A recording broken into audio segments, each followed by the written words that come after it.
です。今回は私と夫が約4年間生活したニューヨークのお部屋をご紹介します。撮影したのは2025年の1月中旬。築年数が長く、海外ならではの部屋の作りだったりで不便なところもありましたが、立地が最高だったこともあり、たくさんの友達、大事な家族が遊びに来てくれました。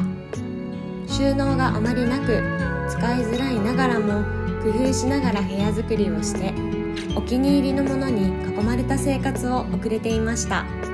私の自己紹介にもなるような動画になっていると思うので、ぜひ最後までお楽しみください。まず玄関から部屋に入ると、いきなり正面に部屋、右にキッチン。日本からすると違和感がありますが、アメリカでは割と一般的な部屋の作りです。靴を脱がない文化のため、日本のような玄関がないんですよね。物を置ける場所がないので、部屋の鍵はマグネットでぶら下げています。左側の扉がクローゼットになっているので、ラックを置いて靴をしまえるようにしています。コートなどのアウターを上にかけています。ここには IKEA のスツールを置いて、出かけるときに必要なものを入れています。外出するときに身だしなみを整える無印のコロコロや、冬場だと必需品の手袋や耳当てだったり、手との散歩に行くときに使うハーネスやリーシュが入っています。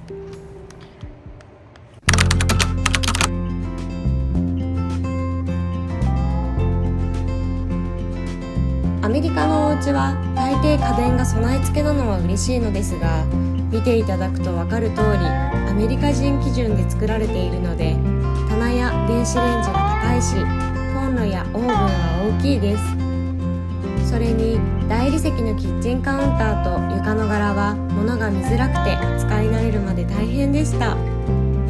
冷蔵庫は昔ながらの2ドアタイプ。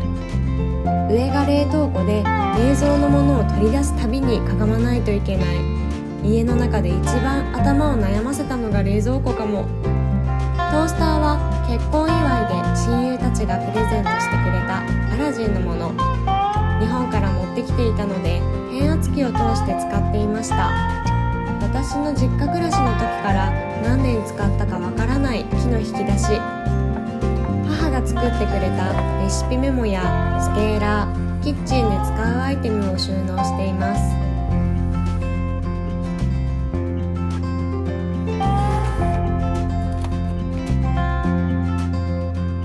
アメリカで購入した塩コショウのグラインダーが見た目と使い心地がお気に入り。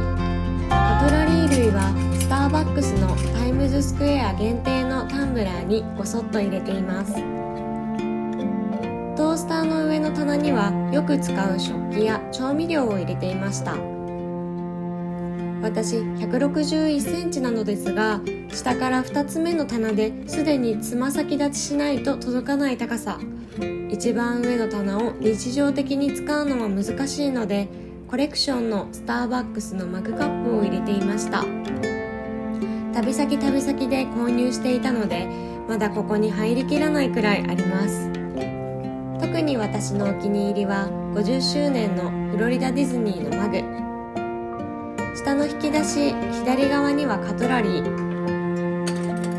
右に最もよく使うお茶碗やお椀、小鉢などを入れていました。このお茶碗、確か楽天で購入したのですが、大柄のお花がとってもお気に入り。カウンターにはソーダストリームやケトルを置いていました。こちらの下の引き出しには調理器具を、下の扉にはお鍋などを入れていました。ニューヨークの水道水は軟水で意外にも衛生的。ブリタを通して飲み水としていました。ちょっと憧れがあったナイフスタンド、お立ち台のような大きなまな板。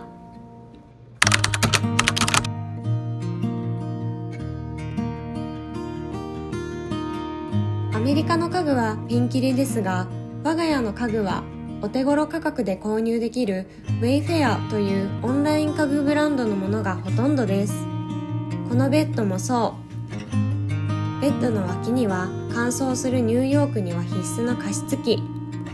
お隣には彼のデスクがあります。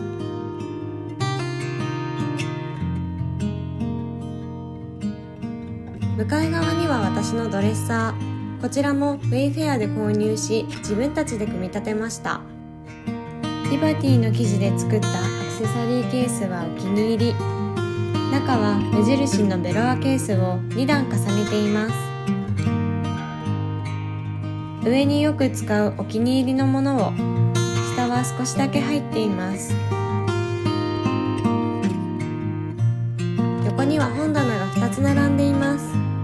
私たちの趣味や好きなもの、宝物が集まっている場所、ニューヨークの景色を飾っていたり、愛犬、愛鳥たちの写真。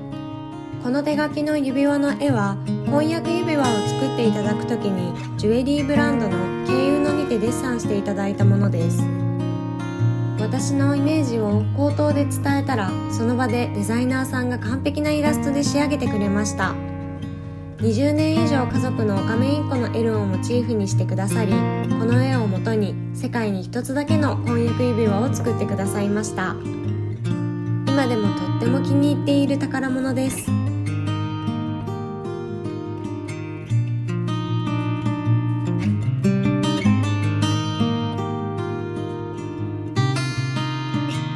そのお隣はジブリコーナー。友人たちがプレゼントしてくれた耳をすませばのバロンとルイーゼに、テトを迎えてからすっかりひいき目で見るようになってしまった風の谷のナウシカのテト。これはシークレットの飛行石を持っている子なので、厳密にはナウシカではなくラピュタのキツネリスだけど、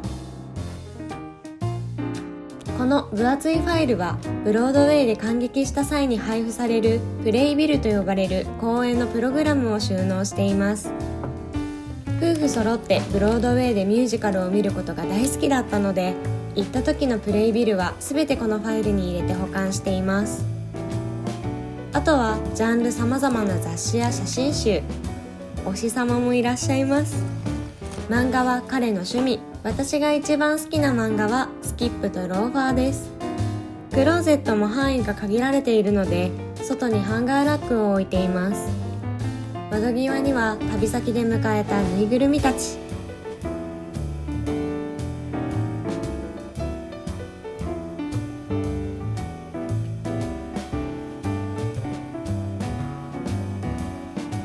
バスルームはトイレとお風呂が一緒のユニットバス。これも日本とは大きく違うところ。トイレはやっぱり別の方が便利です。固定シャワーしかついていなかったので、彼にハンディを付け替えてもらいました。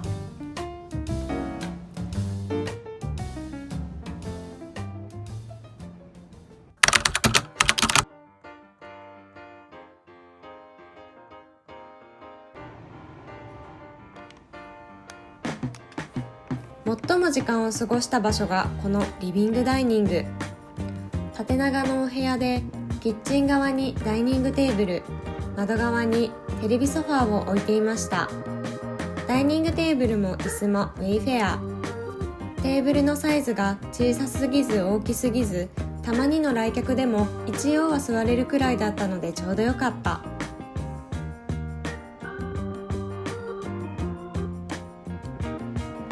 カウンターにはお香やアロマストーンを、キャンドルよりお香の方が焚いてたかも。朝つけるのが好きでした。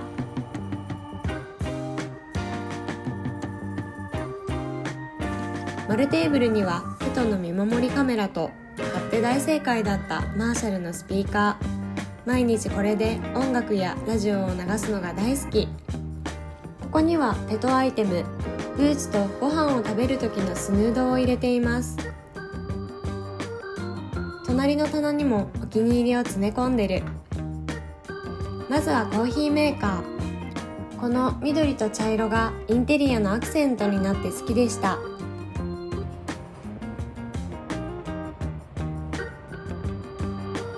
この白鳥はレノックス。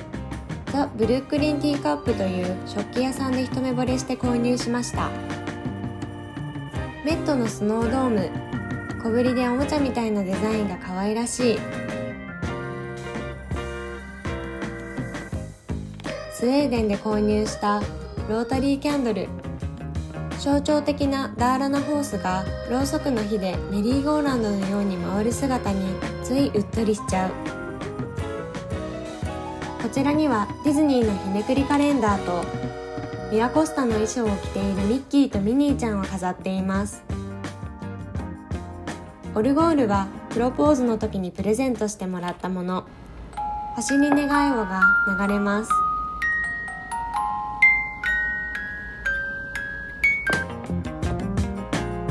いただき物のお花とだるまさん。上段にはイギリスの英国王室のショップで購入したカップ&ソーサーを、アマゾンか楽天で購入したこの茶こしは、このカップソーサーを買った後に雰囲気を合わせて買いました。上品な感じがお気に入り。ガラスのティーポット、何度も割ってしまうんだけど、やっぱりポットはガラスがいい。お箸置き、ユニークなものが好き。リーフとカトラリーレストはナチュラルキッチンのもの。パンダ、シュナウザー、パピヨン、そしてチップ&デールは7年戦士。実はデールは一度落としてしまいバラバラになってしまったのですが、アロンアルファでくっつけて蘇らせました。箸置きはもっと欲しい気持ちを頑張ってセーブしています。友人からのプレゼントの日本酒の酒器。おチョコが4種類のバラバラの形で飲む時の風味が変わるそうで、楽しみながら日本酒を飲んでいます。棚の右側には再びジブリコーナー。作品の中身、制作の裏側を学べるジブリの教科書シリーズや、特に好きな作品の DVD、ブルーレイ。魔女の宅急便は昔から持っているから DVD。この表紙もいいけど、そろそろブルーレイ版も欲しいな。あとはミミスマとラピュタとハウルも欲しい。その下にはマグカップ、グラスゾーン。ニューヨークにあるボリス&ホートンというドッグカフェのオリジナル商品。大好きなお店だったので恋しい。さまざまなお酒の用途に合わせて使い分けているグラスたち。旅先で買うのも楽しくて、使うたびに思い出に浸れるのも含めて買うことをやめられない。この棚は日々並べ替えとかしてお気に入りの空間になっていくのが楽しかったな。窓際の棚とテレビ。ここはアメリカの90年代のコメディドラマフレンズのコーナー。私の周りではあまり見ている人がいないのですが、私と夫はブルーレイボックスを買うくらいファン。フレンズ版のウォーリーを探せ的な絵本とブルーレイボックス。ドラマ内で主人公たちの集合場所ともいえるカフェのジオラマレゴです。ここは食材のストックや調理器具、テトのおもちゃのストックを入れていました。この無印の大きいバケツボックスはたくさん収納できてとっても便利。サイズ違いでいくつも持っています。旅先で買ってコレクションを増やし続けているマグネット。エアコンに貼っていました。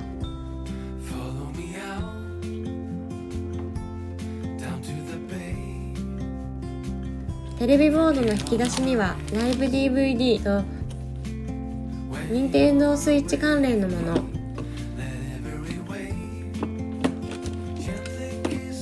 仕事道具のマットは景観を崩さないようにテレビ裏にひっそりと。ソファー前のローテーブルの下も無印のポリエステル麻のソフトボックスで見せる収納。調理器具やテトのアイテムを入れていました。見えても生活感が出すぎない無印の収納アイテムはいくつあっても困らない。テトのお部屋、屋根の上に使うアイテムを入れています。もう少しおしゃれにしたかったけどできずじまいでした。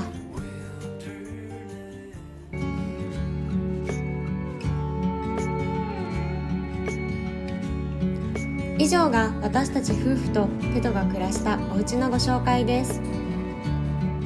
4年間形を変えながら自分好みの安心する居心地のいい空間にしていきました。家具はニューヨークを離れる時に譲ったりしてお別れしてきましたが、生活用品や雑貨、お気に入りのものたちはほとんど持ち帰ってきたので、新しいお家でも物を大切にしながら過ごしやすい大好きな場所を作っていきたい。